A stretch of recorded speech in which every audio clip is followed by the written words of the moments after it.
Good morning, ladies and gentlemen. Welcome back to Business Today Television. With surging demand for power, as also a very high summer predicted over the next 3 or 4 months, a lot of companies that provide the back end of power transmission, which is transformers, which is rectifiers, are coming in action. Our special guest today is Mr. Jitendra Mamtora. He's the chairman of Transformers and Rectifiers India Limited, a company that has declared a stunning fourth quarter set of numbers. While these numbers will be playing to you in terms of graphics on the a very warm welcome to you, Mr. Mamtora, and what a pleasure to host you, sir, at a time when peak summer demand for thermal power is right there in front of us, and companies such as yours are taking action. A very warm welcome to you. How do you see the environment for power transmission and power ancillary providers such as yours against this background, sir? As everyone knows, the focus is on the renewable energy, which includes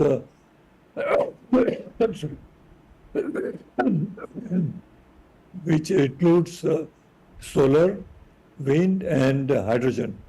So these are the drivers today for going for the projects which are based on these three segments. So it is the solar, which is taking a front seat. There is a lot of solar energy which needs to be evacuated after so much of focus on the solar parks. Everybody is coming out with the huge plants for the solar. So solar is a thing which is available throughout the year and almost at the constant time, except for the rainy season when the production is little down. Otherwise, it is constant. It's not like wind. Wind is traditionally depends on the wind velocity, and so when the wind velocity is there, the wind generators works and then it generates the energy. So government is focusing on how to store this energy which is generated of the peak hours. So the only way is either to convert that into green hydrogen, store it and use it as and when required. So that becomes the driver. So the transformers for the solar panel, the transformers for power evacuation, the transformers for generating hydrogen, green hydrogen by the electrolysis process. So electrolyzers is fed by the rectifiers is fed by the transformers. So there is an entire chain of the equipments which is required to generate the green hydrogen. Right. Mr. Mamtora, let's do two parts to this show. Firstly, let's focus on what was behind this stunning performance in the fourth quarter in terms of sales, profit and profitability, and then we'll do a look ahead as to where the next set of demand is coming in. How is the working capital cycle panning out? What are your plans for the QIP, etc.? Let's start with the basics. While your sales rose 18% in the fourth quarter to about 512 rupees, what was behind this stunning rise in profit? About 40 crores worth of quarterly profit compared with 9 crores a year earlier. How did profit rise so fantastically? See, this has to happen.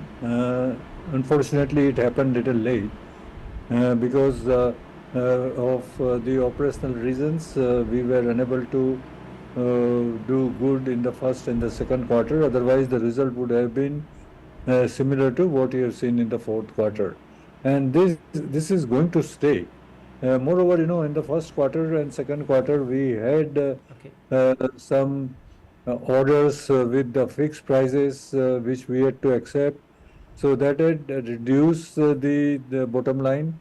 or EBIT margins, but now nothing is with the firm prices. Everything is with the variable prices. When the variable prices are there, we don't have to worry. We we get back to back the price variation which we encounter while manufacturing the transformer if the transformers are delivered in time. So now the idea will be to execute the orders in time to get the maximum benefit out of the whole operation, which also includes price variation and as well as the late delivery penalties which we may come across if the transformers are not given in time.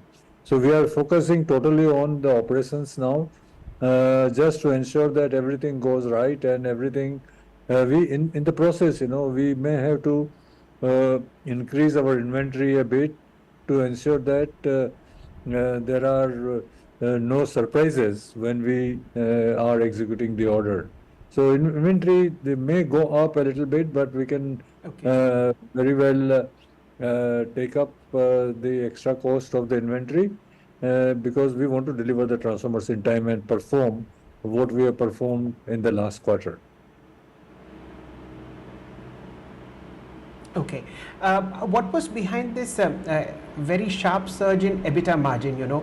It rose by about 640 basis points to about 14% against the background of customers being central utilities, customers being companies. You are not into a B2C business but a B2B business. What was behind this rise in EBITDA margin to 14%, and is it sustainable in the coming quarters? If so, for how long?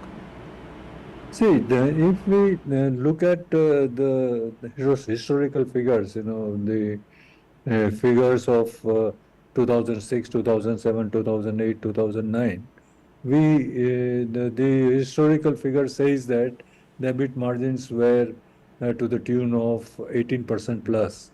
So that's the situation now again. In between, we had the issues of new large players coming in, and to establish their credibility, they had really gone for the prices which were not suitable to run this kind of business. But now everybody has full orders, everybody is fully occupied for almost like 15 to 18 months. So nobody bothers about the price, everybody is bothered about the two things, the supply in time and the reliability of the product. Though the reliability of the product is not factored into the placement of the order by the utilities or by the private players, it is still the L1 mindset. Which we cannot avoid, and that is going to remain there. But the fact is that everybody is fully loaded with the orders, so there are no chances of the prices slipping down. And moreover, we are also getting into the businesses which we had ignored. We were into the business, but we were not fully focusing on that business. Now we have a separate wing to look after that business, and that is going to be the transformers, smaller transformers for the solar parks and for the green hydrogen. Green hydrogen is yet to come, but we are focusing on that. We are in touch with the prospective clients who are going to set up the huge plants, and we have lined up and we have shown them our interest in supplying them the transformers right in time and the reliable transformers. Right, sir. Okay. Now let's look at your order book, Mr. Mamtora. You have somewhere like 2580 crores, 2580 crores worth of order book. I just need to understand how many of these orders are from the renewable energy side, the solar power, the wind producers, the hydrogen power producers. How much of this order book is from the renewable side, and what is the percentage of this order book compared with sales, this order book will go for how long? See, today the whatever order book we have, more than 50% is directly or indirectly related to the renewable. Whether it is for power evacuation, whether it is for solar, and so on. But mainly, more than 50% is renewable because everybody is coming out with TBCB projects which are to be executed by them in time and to guarantee the end client the power at a particular rate. So these are the challenges, and everybody is after this. Even of late, the people who were not there, they are also entering into it. Business is so much that number of players will not make any difference as business is huge, huge. And we hope that the situation may not arise that we may have to import the transformers or allow the Chinese product again introduce it into the market. Okay, I think you are in that Goldilocks scenario where demand is more or less given. You are able to command higher margins, and of course, the order book is very, very strong. Mr. Mamtora, let's look at the breakup of sales. How much percentage comes from the central utilities, which are the backbone of our power industry, and how much of them are from private producers? The 55% is from the central utility. Rest is the EPC contractor and the private businesses. Okay. Among these two, 55 and 45%, which is growing faster and at what rate? Sorry, say again. I'm just asking between central utilities and private producers. So between central utilities and power producers, where is the order book growing faster and at what percentage rate? See, everybody is everybody is full. Even the private producers are also full with the orders, or they are also competing with the central utilities. But the business is so much that there is everything for everyone. So we don't have to worry much about it for the orders, whether it is a private or whether it is a central utility. See, everybody is full with the orders and everybody is doing well. As I said, new players are also coming in, and they are also not spoiling the market. They are also quoting the prices which are in line with the existing suppliers. Absolutely. I mean, given the fact that there are 5 or 7 major players in the kind of transformers that you make, say somewhere between 220 kilowatts and 1200 kilowatts, it's a nice, how should I say, an oligopoly kind of a situation. Mr. Mamtora, let's look a bit forward.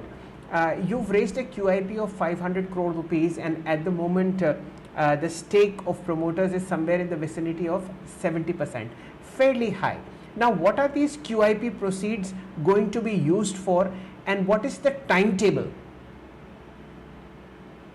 See, the QIP, we will not raise the fund unless it is required, because the management does not require the fund. Whatever fund we have so far raised is for the expansion.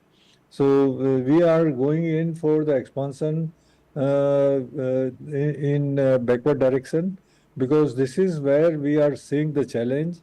There are going to be the shortages of some of the components, or I would say, though they are small, but they are major, like the transformer tanks. Which without transformer tank, even if you produce the transformer without the tank, you cannot dispatch the transformer. The cost of the transformer tank and the radiators put together is around 15 to 18% of the total raw material. So, but then this has, the prices has gone up of this particular product uh, uh, by almost like 50%, though the raw material increase in the price is just 5-7%.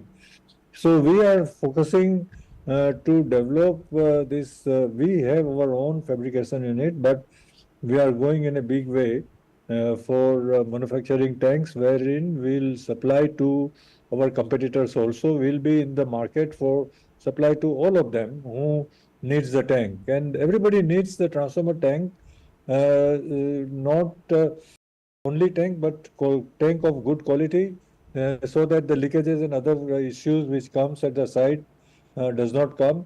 There is ample of market for this transformer tanks overseas also.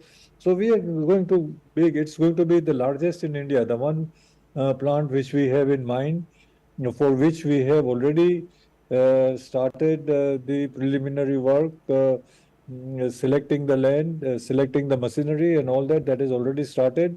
And once we are ready with everything, we will come out with the QIP. The money will be invested there in the backward integration. As I said, one is the fabrication, another is the radiator plant, the third is the bushing. Bushing is in short supply.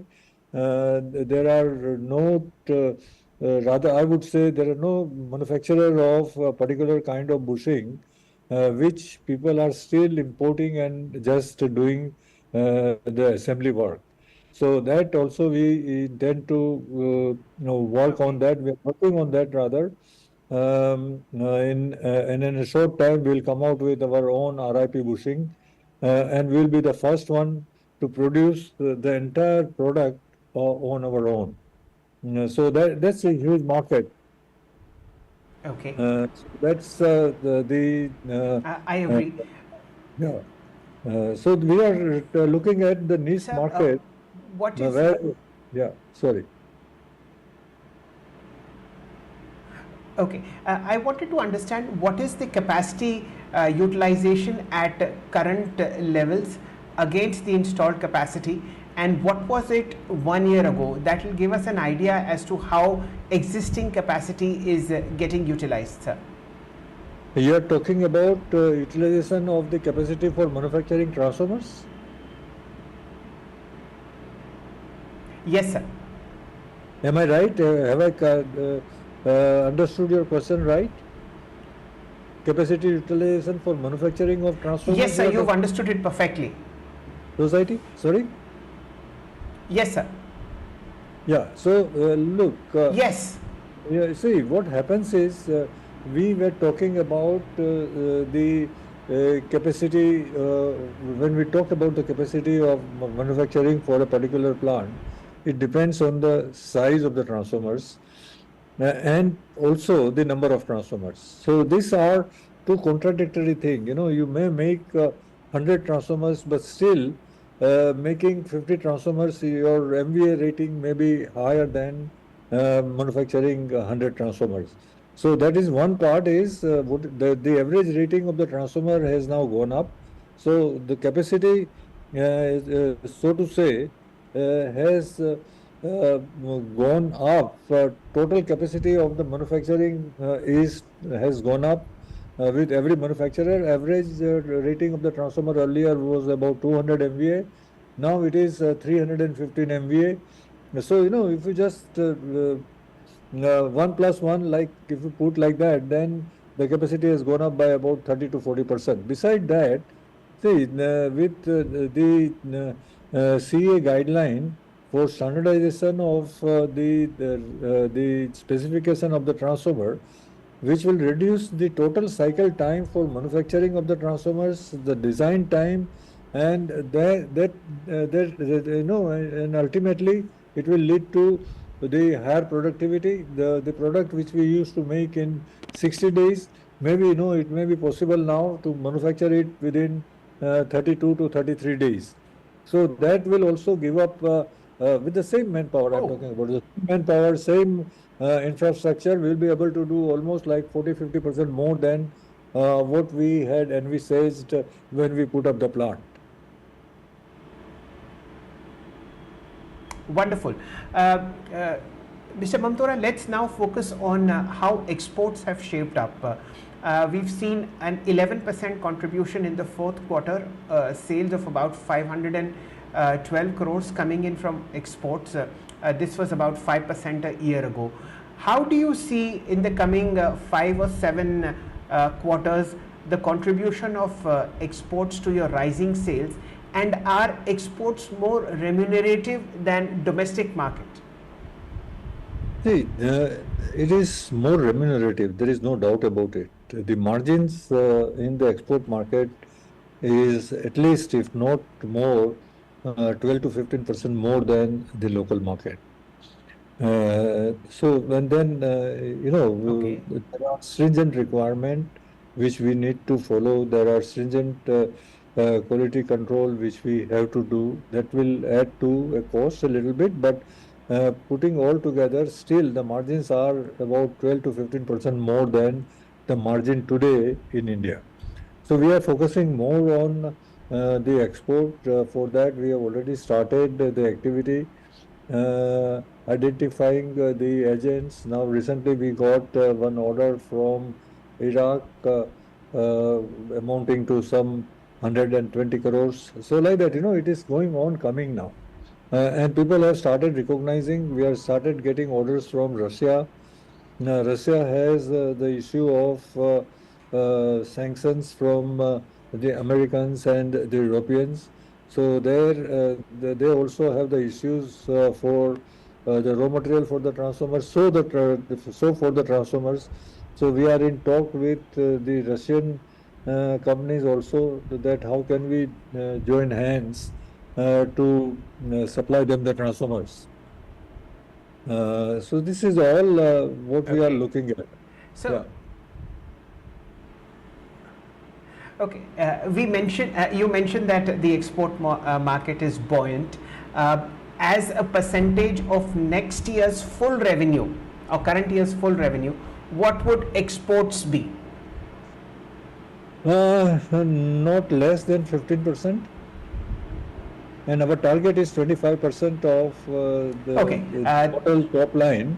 But 15% will be doing at least 15%, if not more. Okay. The estimate that the market has for your current year revenue, which is 24-25, financial year 24-25, is somewhere in the vicinity of 1440 crores, and the profit at about 541 crores. Are these numbers, the profit at about, let's look at the sales. Is 1440 crores this year doable? Yeah.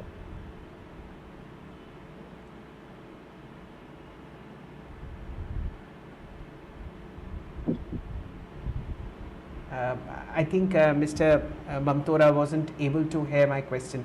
So I had Jitendra ji, some- what would be the full year estimate of top line?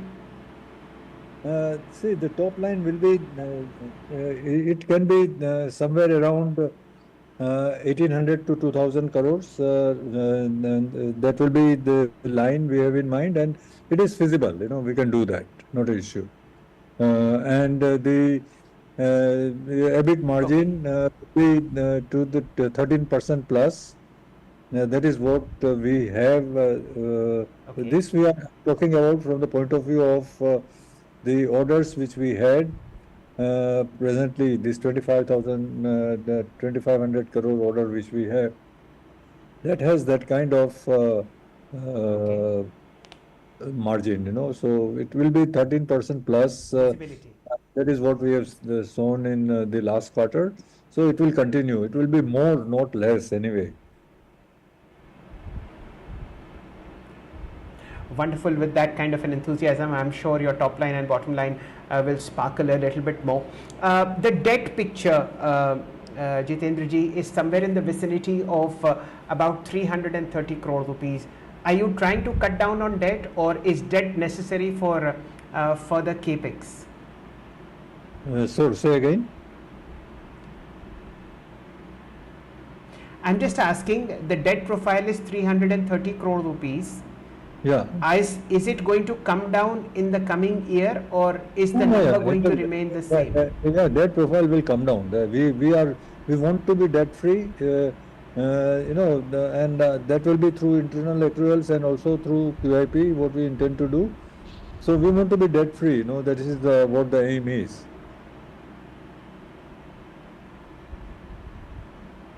Okay, wonderful. By when will you be debt free? As soon we would like to do it as soon as possible, but it will take its own time. I can't predict on when we are going to be debt free, but all our efforts are to become debt. Okay, wonderful, sir. Let's look at the railway part of the Indian economy. We've seen a very, very huge expansion coming up in railway capacity, as also electrification of current tracks. Is railways a big customer for TRIL? And if yes, how has demand gone up, and is it likely to go up further from here? See, now, when we are talking about railways, what is happening is the focus is on increasing the speed of the railways. So when we increase the speed of the railways, the power requirement for each of the train will be much more than what it is now. See, average speed was around 70, 80 kilometers per hour. We are talking about now 150, 160 kilometers per hour. So that has resulted into the huge requirement for the transformers. The transformers which are there are to be replaced, augmented, or they may go for more number of transformers to meet the demand for the engines or the motors which are used in the railway. So that it's going to be huge. Railway corridor is going to be the next line, because we are talking about electrification, not diesel or any biofuel. We are talking about just diesel, the electricity. Use of electricity, so that's going to check up the demand like anything. Okay, wonderful. And my final question to you, sir, is on the working capital cycle. Because a bulk of the revenue of TRIL comes from central utilities, obviously payments are often delayed from the government. What is the current working capital cycle and debtor days for TRIL, and do you see them improving? See, I will not be able to answer you this question properly because CFO has the full knowledge of it. I involve myself more on the technology side than on this. But the average cycle time, working capital cycle time should be around 75 to 80 days. There's going to be a big difference. Yeah. Okay. Okay, Mr. Mamtora, thank you so much for your time. I'm sure these are very, very exciting days to be a manufacturing company in India, especially in a sector where demand and supply is in favor of producers. We wish you all the best, and for the coming first quarter, we hope that TRIL does phenomenally well for its shareholders. Thank you so much for your time, sir.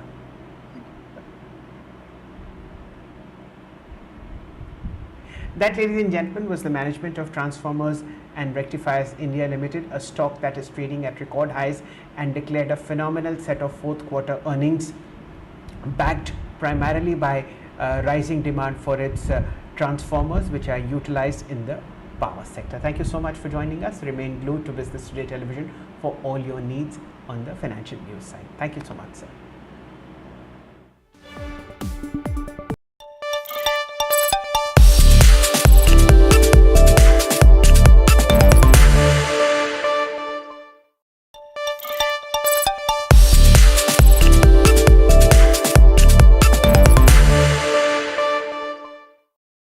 Our special guest in the newsroom is the BJP's longest serving chief minister. He was the #1 face of the BJP in Madhya Pradesh for almost 2 decades and now contesting as an MP, back as an MP.